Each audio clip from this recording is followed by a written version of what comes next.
Olá, tudo bem com você? Graça e paz.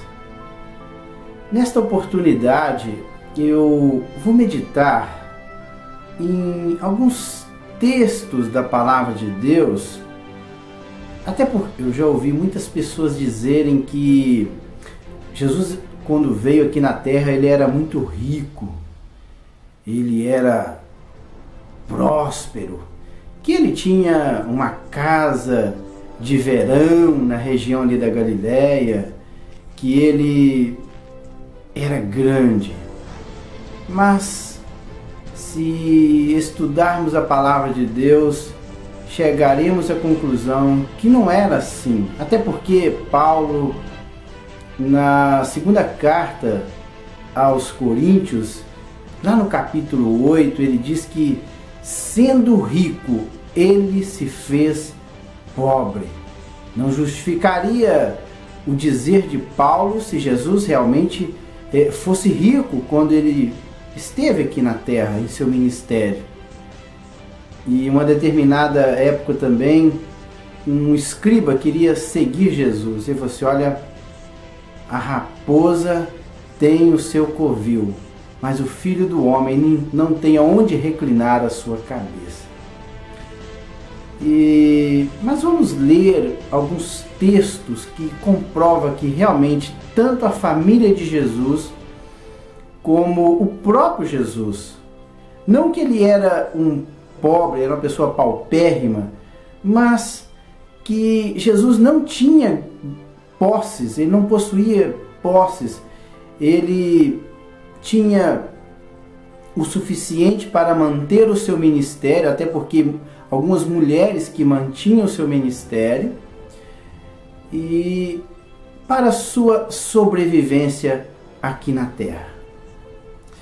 O primeiro texto que eu quero ler, ele está registrado no Evangelho segundo escreveu Lucas, no capítulo 2, a partir do versículo 22. Esse texto ele fala sobre a apresentação de Jesus no templo, e eu não vou discorrer sobre o texto todo, ele é muito grande, mas eu vou meditar somente no versículo 22 até o 24. E diz assim: completando o tempo da purificação deles quem? Com certeza que tanto era de José como de Maria, de acordo com a lei de Moisés. José e Maria o levaram a Jerusalém para apresentá-lo ao Senhor. Esse aqui é o versículo 22. O tempo da purificação, segundo a lei de Moisés, está lá em Levítico. E diz o seguinte, que quando a mulher tivesse um varão, um filho, ela deveria, após o 7º dia, ou seja, no 8º dia, ser circuncidado. E deveria guardar mais 33 dias após o 7º dia. Então completaria 40 dias. E sim, após 40 dias, este menino deveria ser apresentado no templo. Se fosse uma menina, ela deveria esperar 14 dias e depois mais aproximadamente aí 66 dias, que daria aí 66 dias com mais 14, daria 80 dias, seria o dobro de um menino. E assim cumpriria esse ritual aí da purificação. E eles levaram Jesus até o templo. E o versículo 23, ele prossegue como está escrito na lei do Senhor: todo primogênito do sexo masculino será consagrado ao Senhor. Então todo filho primogênito, o primeiro filho do casal, ou o primeiro filho, ele deveria ser consagrado ao Senhor. E esse filho, ele deveria ser resgatado. Está lá em Números, veja bem o que está escrito. Quando tiverem 1 mês de idade, você deverá resgatá-lo pelo preço de resgate estabelecido em 60 gramas de prata, com base no peso padrão do santuário, que são 12 gramas, ou seja, 5 ciclos de prata. Esse deveria ser o valor pago pelo resgate. E para purificação, depois ele diz, e para oferecer um sacrifício de acordo com a lei, com o que diz a lei do Senhor, 2 rolinhas e 2 pombinhos. Este está escrito em Levítico, no capítulo 12 de Levítico, no finalzinho já aí do capítulo 12 de Levítico, diz assim, lá no versículo 8, se ela não tiver recursos para oferecer um cordeiro, poderá trazer 2 rolinhas ou 2 pombinhos, um para o holocausto e outro para a oferta pelo pecado. Assim, o sacerdote fará propiciação por ela e ela ficará pura. Isso aqui está falando da purificação da mulher. Diz aqui que no versículo 6, diz o seguinte, que deveria trazer um cordeiro. Olha só o que diz, quando se completar os dias da sua purificação, pelo nascimento de um menino, versículo 6, estou lendo, ou de uma menina, ela trará ao sacerdote à entrada da tenda do encontro um cordeiro de 1 ano para o holocausto, e um pombinho ou uma rolinha. Então, se fosse uma família mais abastada, que tivesse recursos, deveria trazer um cordeiro, um pombinho ou uma rolinha como oferta pelo pecado. Mas, no versículo 8, ele justifica, se ela não tiver recursos para oferecer o cordeiro, poderá trazer 2 rolinhas ou 2 pombinhos. Então, uma das rolinhas aqui estaria substituindo o cordeiro, pois essa família ela não tinha recursos. Então, pode ver que na apresentação aqui de Jesus, José já teve problemas no que se diz respeito à compra ou com relação ao cordeiro. Até porque, se pensarmos um pouquinho, ali estava, naquele momento, sendo apresentado o Cordeiro de Deus que tira o pecado do mundo. Não era necessário o cordeiro, pois o próprio estava sendo oferecido ali, naquele momento, como o Cordeiro vivo de Deus. Mas no que se diz respeito às posses de José, pai adotivo de Jesus, ele não tinha condições de comprar um cordeiro para apresentar a Jesus. Depois nós temos um outro texto que está em Mateus, no capítulo 17, versículo 24. E esse texto, ele fala sobre o pagamento do imposto do templo. O templo tinha suas despesas no que se diz respeito à manutenção do templo ali em Jerusalém. Então era cobrado de todo judeu, ou até mesmo prosélito, a 2 dracmas, isso na moeda grega, ou 2 denários, de acordo com a moeda romana. E todo judeu deveria pagar esta quantia anual. E o texto está lá em Mateus 17, 24, ele começa assim: quando Jesus e seus discípulos chegaram a Cafarnaum, Jesus ele esteve fora da sua cidade, que é Cafarnaum. Jesus começava praticamente todos os trabalhos, iniciando de Cafarnaum, ele ia a diversas regiões ali do território de Israel. Cafarnaum ficava às margens do mar da Galileia. E Jesus estivera fora um bom período de tempo, ele foi para a região do território dos gentios e agora estava retornando. E quando eles chegaram, os coletores do imposto de 2 dracmas ou 2 denários vieram a Pedro e perguntaram: eu não sei por que esses coletores, eles vieram até Pedro e não foram até Jesus. Talvez não queriam constranger Jesus, sabendo que ele não tinha pago o imposto do templo. Mas eles vieram a Pedro. Pode ver que eles vieram a Pedro e perguntaram: o mestre de vocês não paga o imposto do templo?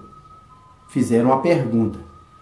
Pedro talvez já tinha contemplado outras vezes Jesus pagando este imposto. Por isso ele responde afirmativamente. Ele responde afirmativo. Sim, paga, respondeu ele. Ele afirmou, ele paga. Porque com certeza Pedro já tinha visto Jesus pagar este imposto outras vezes. Mas desta vez aqui Jesus não tinha pago ainda, Jesus estava devedor. Quando Pedro entrou na casa, Jesus foi o primeiro a falar. Pedro não falou nada a respeito daquilo que os coletores de impostos do templo tinham perguntado para ele. Jesus foi o primeiro a falar. E ele fez uma pergunta para Pedro. O que você acha, Simão? Simão aqui é Pedro. De quem os reis da terra cobram os tributos e impostos? De seus próprios filhos ou dos outros? E Pedro respondeu: dos outros, respondeu Pedro. É claro que os soberanos, os reis, eles cobravam os impostos e tributos não dos seus filhos, mas dos súditos, aqueles que estavam ali, das outras pessoas que estavam ali no seu império. E Jesus disse-lhe: então os filhos estão isentos. Quem que era nesse caso aqui? Jesus estava isento. Ele era filho de Deus, provavelmente. Pedro também estaria isento, porque agora Pedro, sendo discípulo de Jesus, automaticamente ele tinha se tornado o quê? Filho de Deus, através da pessoa de Cristo. Então ele falou assim: olha, então os filhos estão isentos. Mas, Jesus olha, mas, para não escandalizar é levar uma pessoa a cometer um pecado. Mas para que estes homens, esses coletores, não pequem por nossa causa, para que não aconteça escândalo, vá ao mar e jogue o anzol.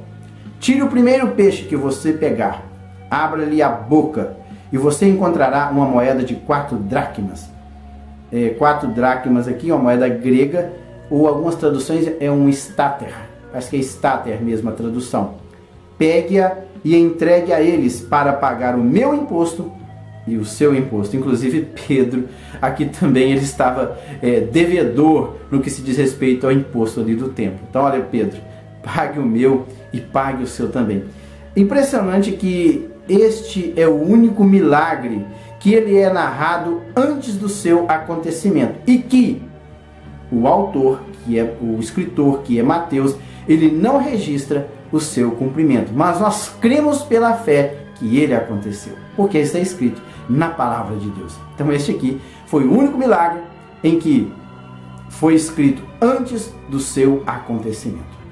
E nós não lemos aqui o seu cumprimento, mas cremos pela fé. Mas temos ainda uma outra passagem. Então vocês viram aqui que Jesus naquele momento ele não tinha o dinheiro para pagar o imposto do templo. Foi o único milagre em benefício próprio que Jesus fez. Para o seu próprio benefício, Jesus fez este milagre aqui, provendo dinheiro para pagamento de algo. Mas vamos a outro texto que fala sobre a questão aqui do tributo a César. Ele está registrado no Evangelho segundo escreveu Marcos, no capítulo 12. Inclusive, a respeito do texto que nós lemos, o texto anterior, o imposto ali do templo, somente Mateus é que registra esta passagem. Até porque Mateus ele era um ex-coletor de impostos e tudo indica que ele colocou este texto aqui justamente para mostrar este milagre de Jesus.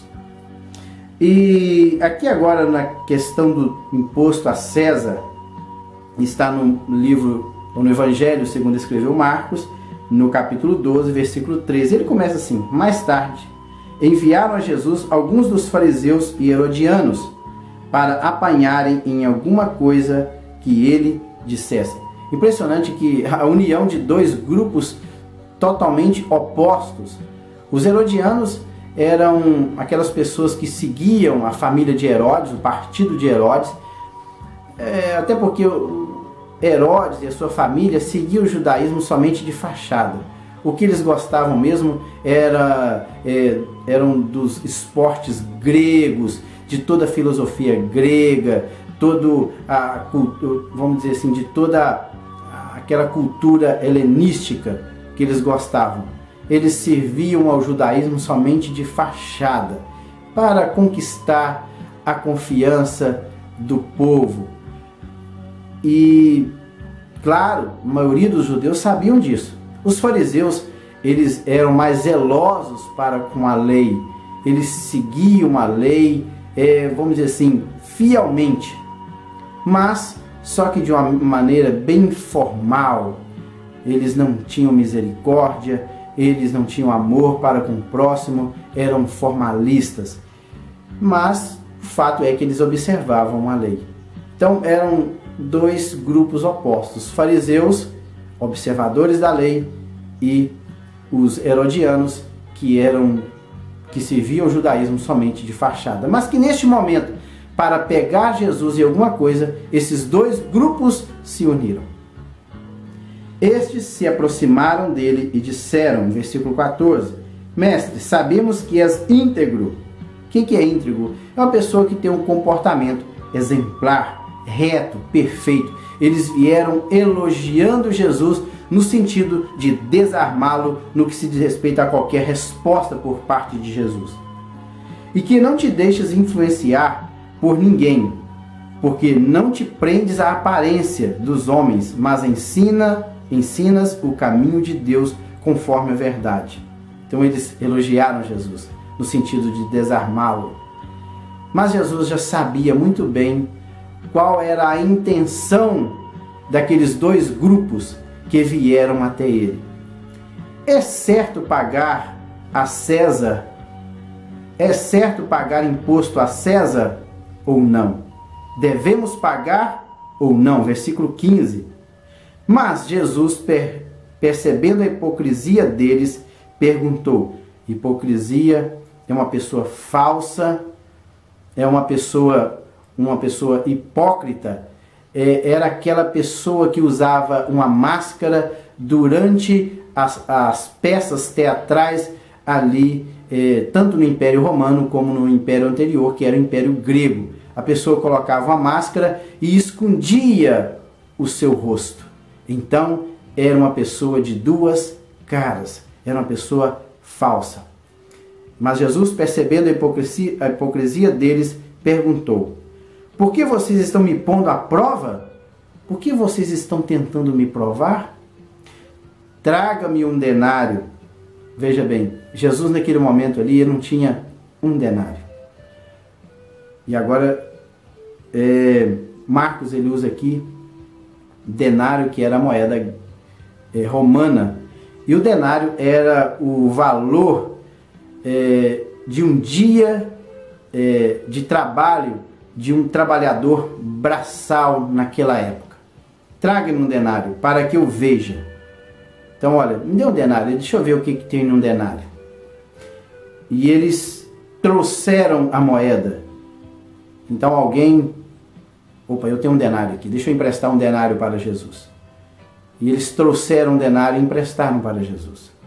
E eles trouxeram a moeda e eles lhe perguntou: de quem é esta moeda e esta inscrição? Porque estava desenhado ali, cunhado ali na moeda, a esfinge de César. E eles responderam: de César. Então Jesus lhe disse: deem a César o que é de César e a Deus o que é de Deus. Jesus estava sendo justo na sua resposta, porque César, o Império Romano, tinha trazido, de certa forma, uma paz para aquela região da Judéia. Todas as guarnições romanas estavam espalhadas ali ao longo do Império. E eles traziam uma certa paz, até porque tinha instituído a Pax Romana e tinha trazido ali um certo alívio para a população da região da Judéia no que se diz respeito a assaltos e bandidagem. Então, outra coisa também, eles tinham construído vias de acesso a várias partes do Império Romano. Então, era mais justo do que pagar o imposto a César. Dai a César o que é de Deus, a César o que é de César, e a Deus o que é de Deus. Então, pague o que é correto.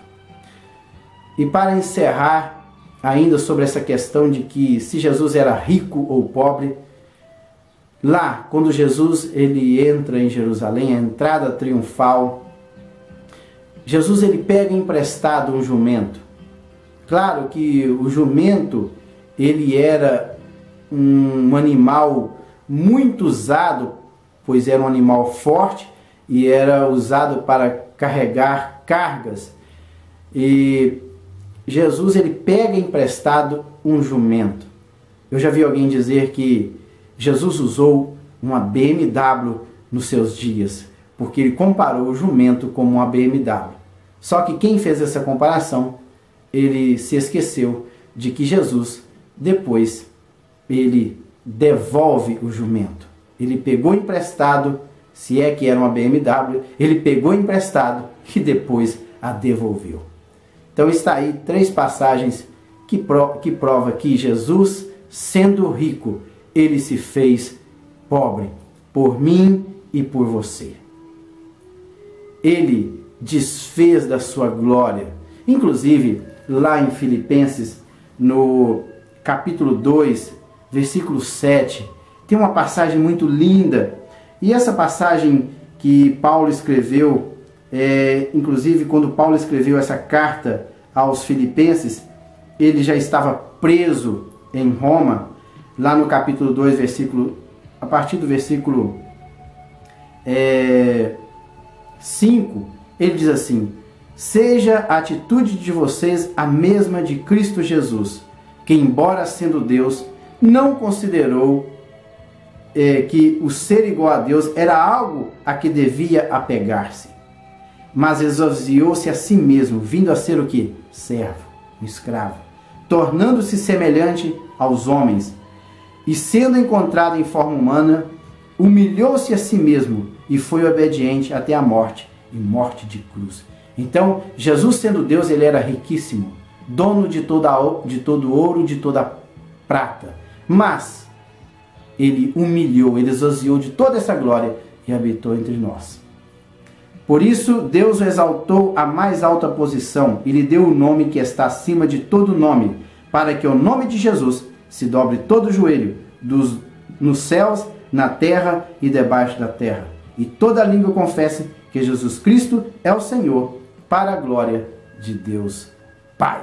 Então Jesus, ele sendo Deus, ele esvaziou da sua glória, ele habitou entre nós. Mas hoje, Jesus está novamente assentado à direita de Deus Pai Todo-Poderoso. Que Deus em Cristo abençoe. Fique com Deus.